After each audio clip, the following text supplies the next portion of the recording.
No, I'm not wearing this fun Star Wars hat because I'm doing a Star Wars video and I'm trying to be topical. It's actually because I changed my hair. So, time for the big reveal. So feel free to roast me in the comments. Actually, don't. If you do that, I'll be sad and I'll cry. Outside is too noisy. So my dad took me to see Solo. He took me to see The Force Awakens in 2015, and then in 2016 he took me to see Rogue One with one of my mates, and then last year he took me and my ex to see The Last Jedi, and so it's just kind of become a tradition that we do. It's become our thing. We go and see all the Star Wars films together because he knows how much I love them and because he enjoys them a fair amount himself.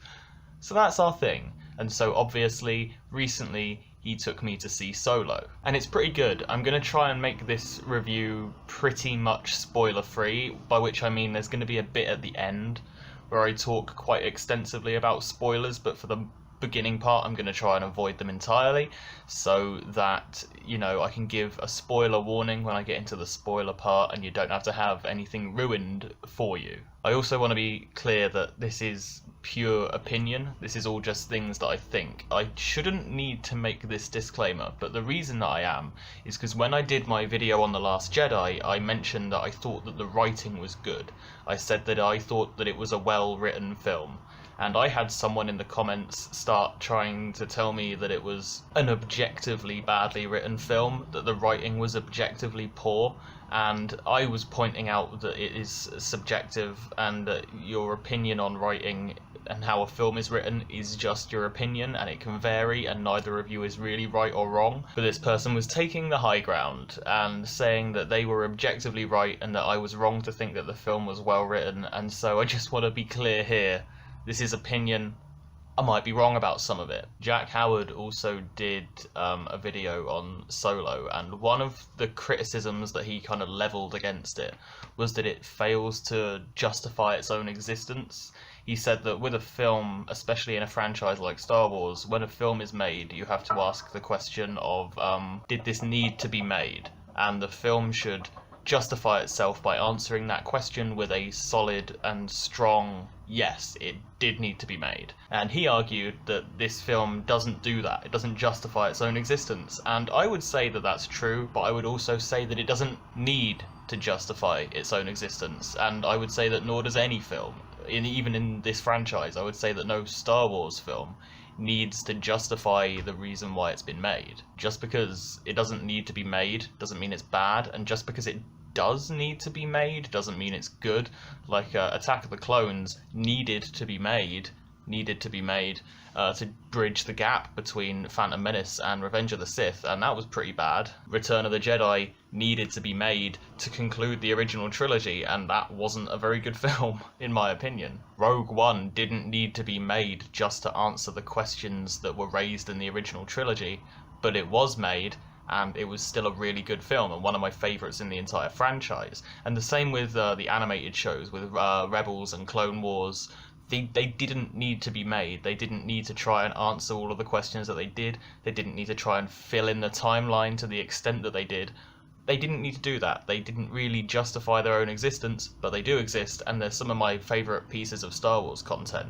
So I would say that arguing that it doesn't justify its own existence isn't an argument for it being a waste of time or a bad film. They don't need to justify themselves to be fun and entertaining, and Solo didn't justify itself and the reason for it to exist, but it was fun and entertaining. I will say there were parts that I wasn't hugely keen on. Like, I wouldn't say that there was much that I disliked, but there was stuff that I didn't love, you know? The colouring of the film overall was very murky, very brown, very dark. There wasn't a lot of saturation, there weren't a lot of colours going on. And again, this isn't a bad thing. It was more just kinda you know? It was just a little bit boring visually to look at. I mean, apart from in certain parts where the visuals were very good, for the most part it is quite unimpressive colouring wise and visually. I'd also say that the soundtrack didn't grip me, because one of the best things about the Star Wars films is John Williams' soundtracks, and John Williams did not do the soundtrack for this film, apart from a couple of John Williams songs which I think were just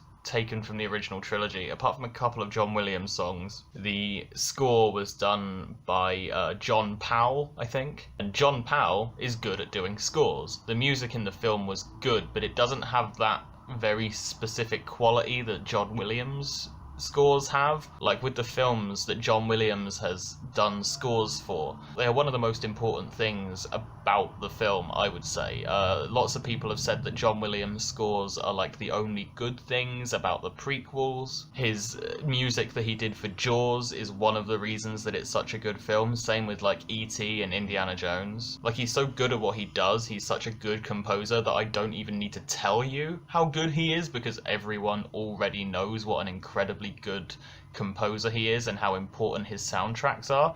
And so, you know, John Powell is good, he did a good job with the film, but there was just something missing because it just wasn't John Williams, you know. Also, Emilia Clarke's character, Kira, I found relatively uncompelling. Kira and Han didn't really have a lot of chemistry, even though they were like love interests. And I couldn't tell if that was down to the script writing or down to the acting, but the script overall was very good and I liked it a lot. And I've never seen Emilia Clarke in anything else as far as I'm aware, but in this her performance wasn't terrific, so I'm tempted to say that it was because of the acting. But whatever the reason was, I just was not compelled by her as a character or by their dynamic. Those are the things that I wasn't keen on. Those three things, I think. Yeah, those three things are like the only things that I didn't really like about the film. Now to get into stuff that I did like a lot. Emilia Clarke and her performance aside, I think all of the rest of the actors did a really good job. Woody Harrelson was Woody Harrelson, like he is in most films, but he did a good job and I enjoyed his character a lot. Tandy Newton as Val was really good, and Val was an excellent character and I wish she'd been in it more. I don't think they really served her character well or did her justice. Paul Bettany, in the same way as Woody Harrelson, tends to play the same character a lot. Like, the characters are different, but his performance is very similar across the board. But his performances are good, even if they're similar, and so I have no complaints there. I think he's a good actor. I think he did a really good job in this as well. Jon Favreau as Rio and then Phoebe Waller-Bridge as L3, I thought were both really good in their roles as voice actors, and I think they were really funny. The characters themselves weren't that interesting or fleshed out. They weren't very strong characters, but they were the comic relief, really, for the most part, and I found them funny, and so they did their job well, and so I liked them. Donald Glover was great. You could kind of tell in a lot of it he was trying to do like an impression of Billy D. Williams from the originals. You could kind of tell a little bit that he was trying to impersonate Billy D. Williams as Lando, but because the impression was so good, because he played the character so accurately, especially with the voice, he sounded very Lando. Because his performance was so good, I didn't even care. Like, I wasn't annoyed.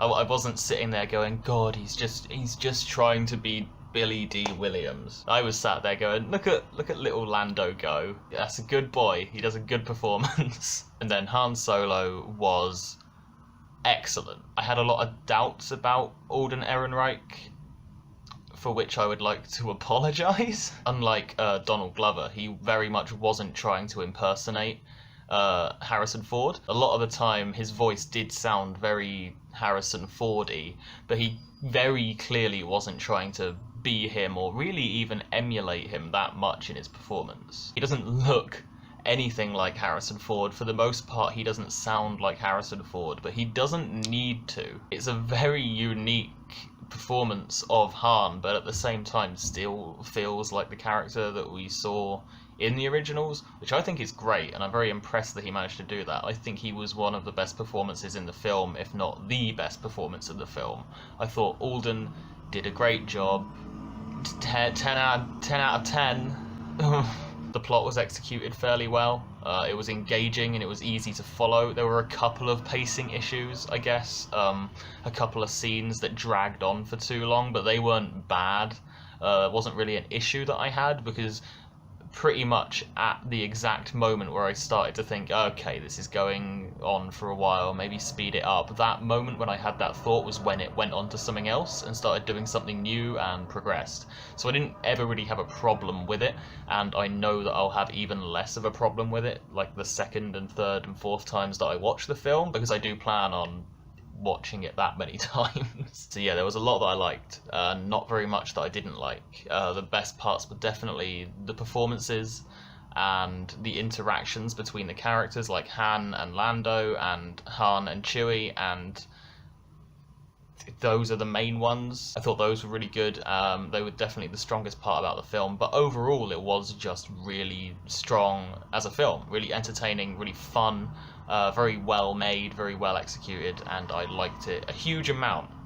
Now I'm going to talk about spoilers. If you want to skip these, I'll put like a time somewhere over here where you can kind of skip to if you want to miss all of these. So don't fret if you want to leave now and stop watching the video entirely. That's also chill, but spoilers are coming. I really liked that we got to see the Kessel Run.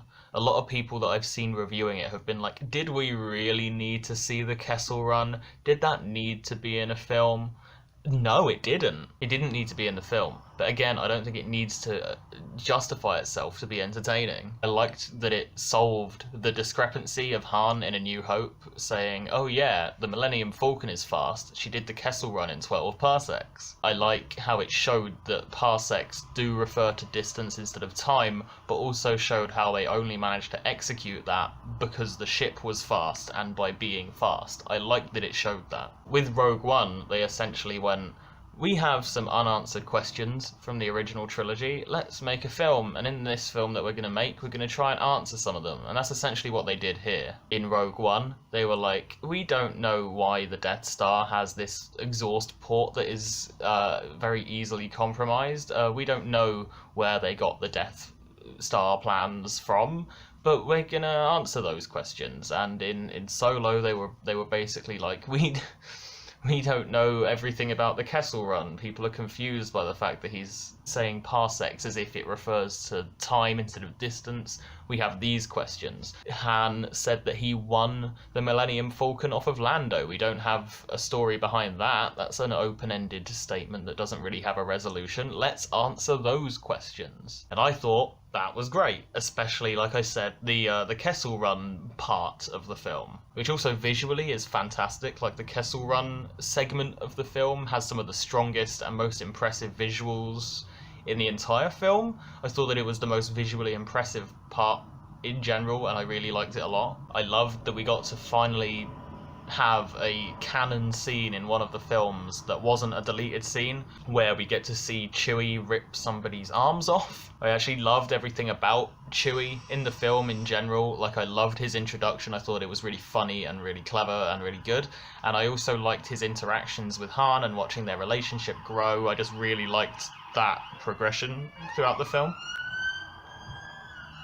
I thought that was neat. I liked that they put a clitoris joke in a Star Wars film. If you didn't catch that when you watched it, go back to the part where L3 is introduced and just keep an ear out for that one, because they put a clitoris joke in a family-friendly Star Wars film.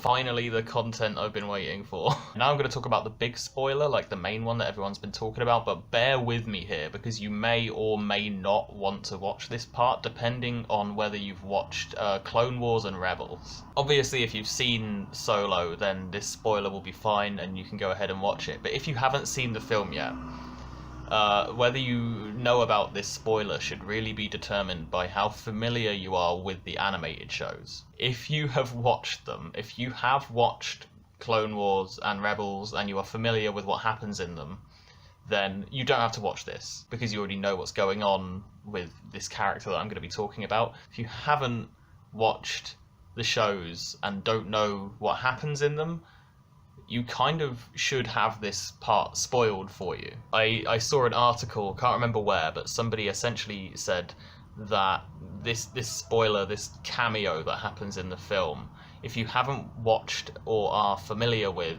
the animated shows, the cameo is going to really throw you. It's going to really confuse you, and you're going to walk out of the cinema with more questions than you had when you came in, which isn't great, let's be honest. And this article was like, usually people like to avoid spoilers, and for the most part that's a good idea, but in this case it might be a good thing to know about going in, just so that you don't have that confusion and that a complete bafflement that a lot of people have been having. So yeah, if you want to go into Solo completely fresh without any spoilers, then turn the video off, because this is basically what I'm going to be talking about for the rest of the video. But if you're fine with me telling you about this, then stick around. If you're going to leave the video, then go now. If you're going to stay, Darth Maul is in this film, or just Maul now. He just goes by Maul. Didn't he stop going by Darth in Clone Wars, I think? So Maul is in this film. He essentially oversees and runs Crimson Dawn, which is like a crime syndicate group that Dryden Voss, Paul Bettany's character, is part of, and he is essentially Dryden's boss. If you've seen the animated shows and you know that Maul is still alive and you know what he's up to in Clone Wars and in Rebels, then this is still a surprise to you. The fact that he's in it, you're still surprised, but not to such a degree that you don't know what's going on. Like, you're surprised to see him, but you're more like, oh, cool, he's in it. There's not that sense of, what the fuck, he's still alive, that a lot of people who haven't watched the animated shows have been having. Again, a lot of people have been complaining that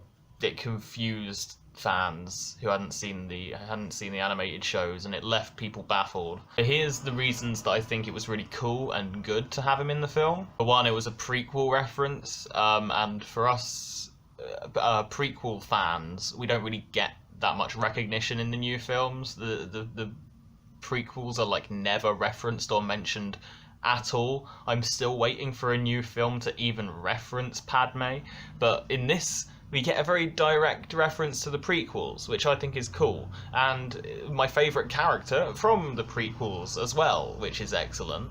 I also think it's great that they're bringing Maul back into the main films, into the live action films. And the reason I think that's cool is because a lot of people consider Darth Maul to be like the Boba Fett of the prequel trilogy, where he just looks cool but doesn't really do much and then dies. But everyone seems to think that he's like their favourite character. But people who think that are missing out on a lot, because if you watch his characterization in Clone Wars and then especially in Rebels, he's very strongly characterized. He's made very interesting. He's made into a compelling and emotionally engaging character, which was really cool to see. And I'm hoping that people who just watch the live action films are finally going to get to see that as well, so that they'll stop thinking that he's just a 2D Boba Fett character and we'll start to see him as an interesting and complex and engaging character. Also in Rogue One, they make these little references to Rebels, especially, where like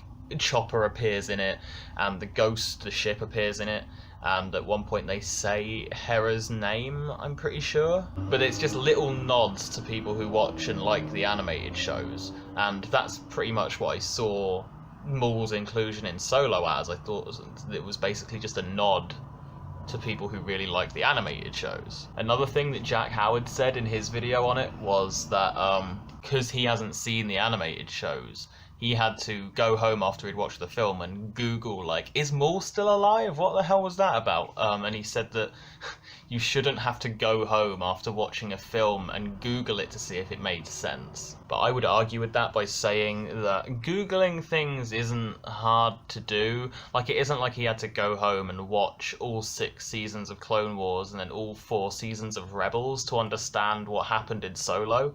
It was very easy for him to just go home and be like, is Darth Maul still alive? Yeah, he is. Okay, cool. I would also argue that these anthology films, so Rogue One and then this, are being made specifically for the types of fans who watch the animated shows. The purpose of the animated shows was essentially to cater to people who love the main films, the saga films, episodes 1 to 9.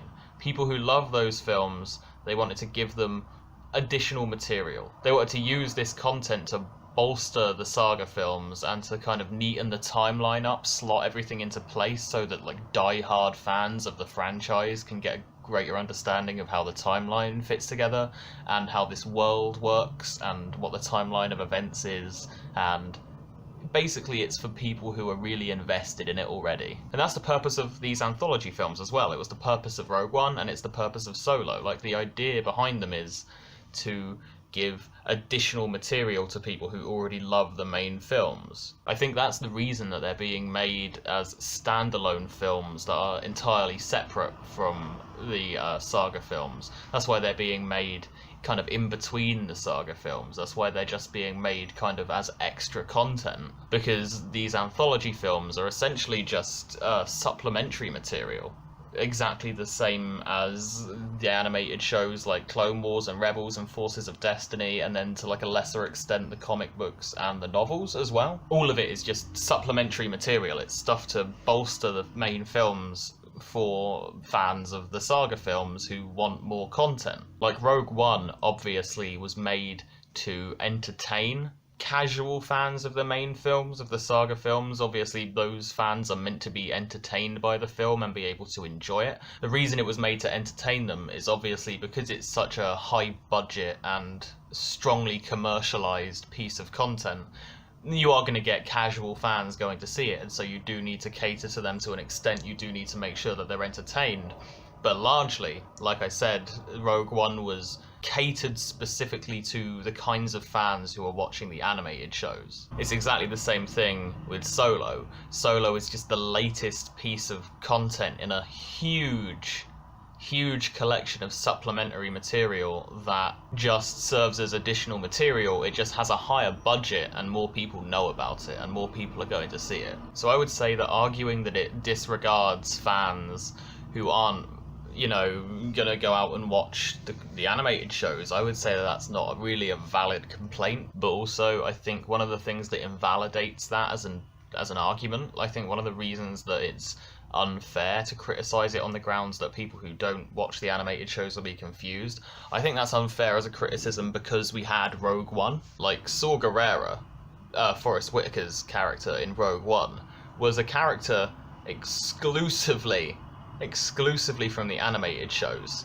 Rogue One concluded a story arc that we had been watching in Clone Wars and in Rebels already. It took this character that no casual fans of the main films had ever heard of or seen in their lives, and instead of taking time to go, this is who this character is and this is his background, they just kind of went, that's Saw Gerrera, he's a character in this film. And fans of the animated shows were like, oh nice, Saw Gerrera is in this film. And fans who had never watched the animated shows were like, okay. And so clearly this has been done before, where people who are in the animated shows but not really in the main films have been introduced without explanation and unquestioningly into the main live action films, and people who've never seen the animated shows have just not questioned it. I'm really labouring a point here, but I think essentially Maul's inclusion was justified, and I think it was very cool. I think he could have done without, pulling out his lightsaber just to threaten her, especially since it was just through a hologram. We don't need to see a lightsaber in every single Star Wars film. But, it was very cool and I liked it a lot, and I was glad I got to see Maul again in a live action film. Now I'm going to do what I do basically every time a new piece of Star Wars content comes out, which is where I overanalyze it to such an extent that I come up with an entirely separate and new theory of where I think the content is going to go in the future. It usually turns out to be wrong, but that doesn't mean it's going to stop me. So my theory about this is largely tied to the potential Kenobi film about Obi-Wan.